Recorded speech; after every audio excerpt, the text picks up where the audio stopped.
Hey, where'd Dean Stealer and What Ya go? Do you really want to do four different voices, man? I mean, no, that's fair. Yeah, I've held them in my videos for way too long. I'll probably bring them back in the future video, but we'll see. So, what do you plan on talking about? You said you had an idea of what you wanted to talk about, man. Yeah, God, you sound like a damn stoner. Yeah? And? Whatever, just try your best not to talk. You literally write the script, man. Oh, shut up.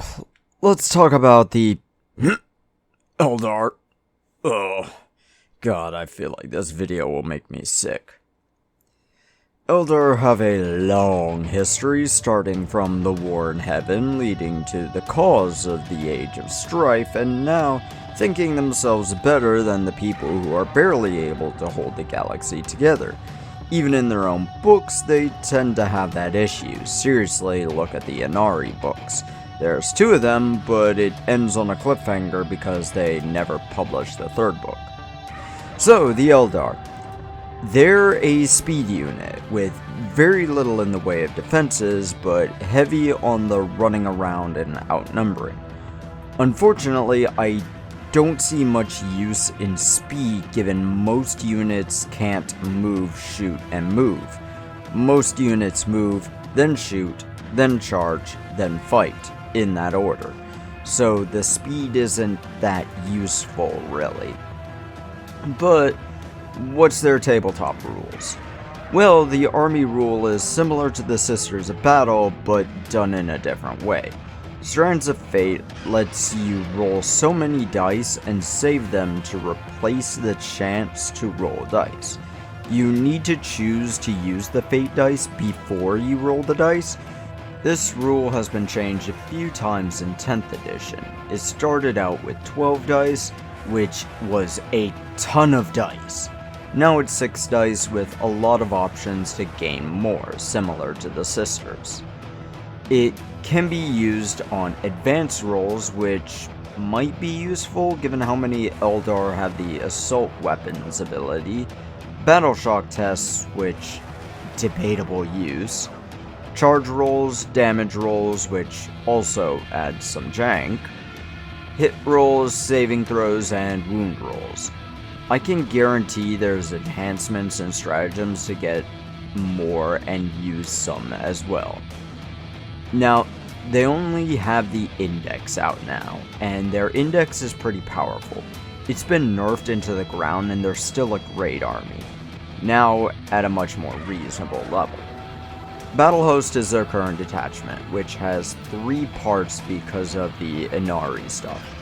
The first thing it gives you is Unparalleled Foresight ability, which allows you to reroll 1 hit and 1 wound roll per shoot and fight phase for each Aeldari unit. Now, keep in mind that this wording means you can reroll a single die. What I'm curious of, though, is can you choose to reroll, then before rolling, can you use the fate die? Whatever, I can look this up if I want to, but I really don't think I'm gonna. The next 2 are weird. It kind of implies that you can use Drukhari army and have this detachment, which I'm not sure of, and include Eldar units, or add Drukhari to your army if you have Ivrain, and what the hell is with the letter Y in names?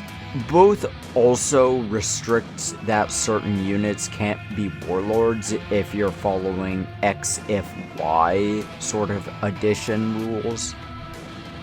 Let's go over enhancements. 15 points is the Weeping Stones, which lets you gain a fate die every time a unit or that unit destroys an enemy unit. Getting free fate dice is always nice, especially given how broadly some Eldar characters can attach to other units. So you can get some absolute tank busters in tiny suits. Fate's Messenger is also 15 points, and it lets you change a single die every turn on a hit, wound, or save to a 6. Now, keep in mind, it's a single die every turn, so be careful when you use it, during the shooting, wounding, or hitting parts of the phases. Not bad, but be careful, best with dev wounds and lethal hits and such. For 20 points, we've got Reader of the Runes, which can only be used on Psyker units, which is a lot of Eldar. It allows you to reroll a Fate die in the command phase. Not bad really, change those ones you've gotten. Last one is for 35 points? It's the Phoenix Gem, which lets you come back from the dead if you roll higher than a 2. Always nice, especially if you can put it on a warlord. Would allow you to deny the Laylo the Tyrant or something like that. It even brings the unit back at full wounds, which is nice. Now let's look at stratagems. Lightning fast reactions cost 1 point and can't be used on vehicles or wraith constructs. It subtracts 1 from the enemy hit rolls that target said unit. Always nice. I suppose this is a way to feel that speed sort of thematics. Feigned Retreat lets your targeted unit shoot and charge after falling back. Given that falling back is a huge risk, this is always nice. Like, my knights can walk over dudes, which I can't shoot and fall back? I will always be spiteful about that. Matchless Agility is up next.